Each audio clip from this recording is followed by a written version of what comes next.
প্রিয় দর্শক, সাজ্জাদ কাদিরের প্রীতি এবং শুভেচ্ছা নিন। এই মুহূর্তে আপনাদের সামনে কথা বলতে এসেছি। বাংলাদেশ ভারত দখল করবে, এই প্রসঙ্গটা নিয়ে কথা বলব। একটি অবাস্তব অবান্তর প্রসঙ্গ, তারপরেও বিষয়টি নিয়ে আলোচনা না করে স্বস্তি পাচ্ছি না, এই জন্যই আলাপটা করতে আসছি।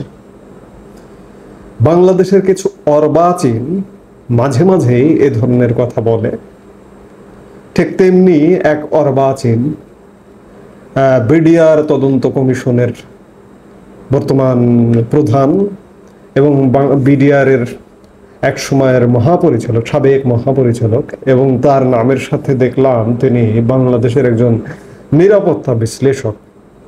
তিনি দুদিন আগে, গত পরশু, তার সোশ্যাল মিডিয়ায় ফেসবুকে একটি পোস্ট দিয়েছেন, যে সেখানে তিনি বলেছেন ভারত পাকিস্তান আক্রমণ করলে বাংলাদেশের উচিত হবে উত্তর পূর্ব ভারতের 7 রাজ্য দখল করে নেওয়া। এ ব্যাপারে চীনের সাথে যৌথ সামরিক ব্যবস্থা নিয়ে আলোচনা শুরু করা প্রয়োজন বলে মনে করি। দীর্ঘ পোস্ট, আরো ইত্যাদি অনেক কিছু লিখেছেন। এই লেখাটা থেকে আমার মনে হলো এই লোকগুলো আসলে উন্মাদ। তাকে বলা হচ্ছে নিরাপত্তা বিশ্লেষক, দীর্ঘদিন সামরিক বাহিনীতে চাকরি করেছেন, মেজর জেনারেল পর্যন্ত হয়েছেন, 2 স্টার জেনারেল, অথচ এখনো পর্যন্ত উন্মাদ মন মানসিকতা লালন করেন। আবার তার এই পোস্টে তিনি মুসলমানিত্বের ধোঁয়া তুলেছেন।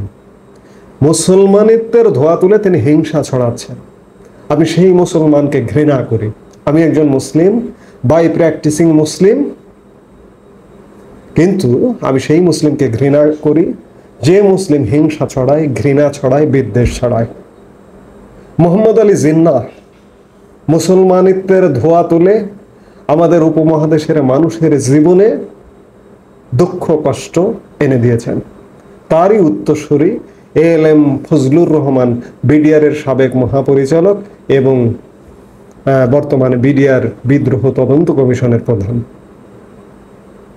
আপনাদের মনে আছে নিশ্চয়, এর আগে অবসরপ্রাপ্ত সামরিক বাহিনীর কর্মকর্তাদের এক র্যালি থেকে এরকম এই ALM ফজলুর রহমানের মতো উন্মাদ বলেছিলেন যে 4 দিনে কলকাতা দখল করব।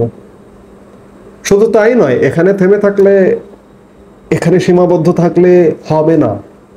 এই যে আজকে যে অন্তর্বর্তীকালীন সরকার, এই সরকারটির যে প্রধান উপদেষ্টা তিনি 8 অগস্ট 2024 শপথ নেবার আগেই প্যারিস থেকে ভারতীয় গণমাধ্যমে সাক্ষাৎকারে তিনি বলেছিলেন যে বাংলাদেশকে অস্থির করতে চাইলে, অস্থির করবার চেষ্টা করলে ভারতের পশ্চিমবঙ্গ, 7 সিস্টার্স কেউ রক্ষা পাবে না। তখন কি তিনিও হিন্টস দিয়েছিলেন যে ভারতের কিছু কিছু অঞ্চল দখল করে ফেলবেন? আজকে বাংলাদেশের যে মানচিত্রটা, আজকে অবস্থাটা এমন দাঁড়িয়েছে যে আমাদের মানচিত্রটাকে সুস্থ স্বাভাবিক রাখতে পারবো কিনা সেই শঙ্কা, সেই সংশয় দেখা দিয়েছে। আমি গতকালকেও আলাপ করেছি এ ধরনের শঙ্কা সংশয় নিয়ে।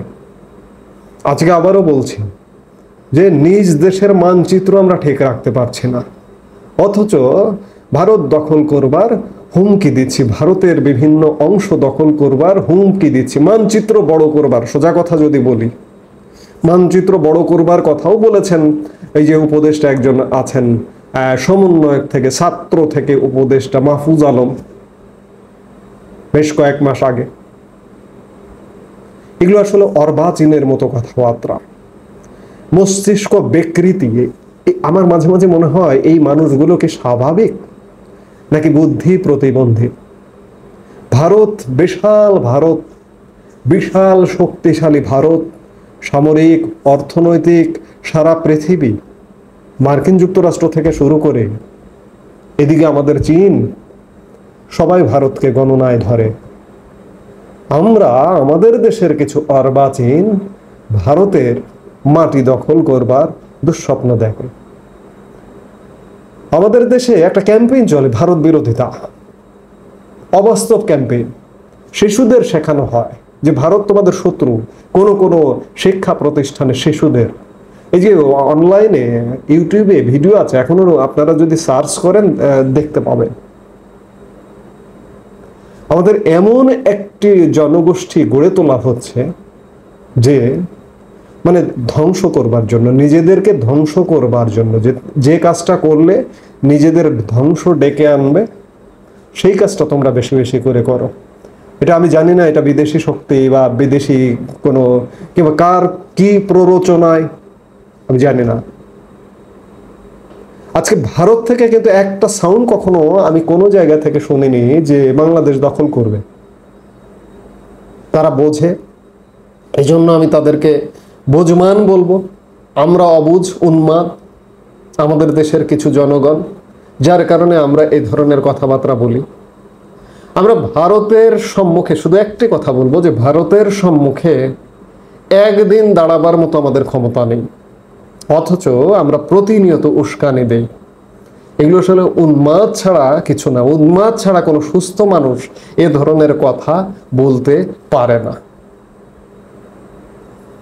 আল্লাহর কাছে প্রার্থনা করি আল্লাহ এদেরকে হেদায়েত দিন। ভারত যদি মনে করে কোনো কিছু আন্তর্জাতিক কূটনীতি সে বিভিন্ন কিছু নিয়ম নীতি, জাতিসংঘ কিচ্ছু মানি না, আমি বাংলাদেশ দখল করে ফেলবো,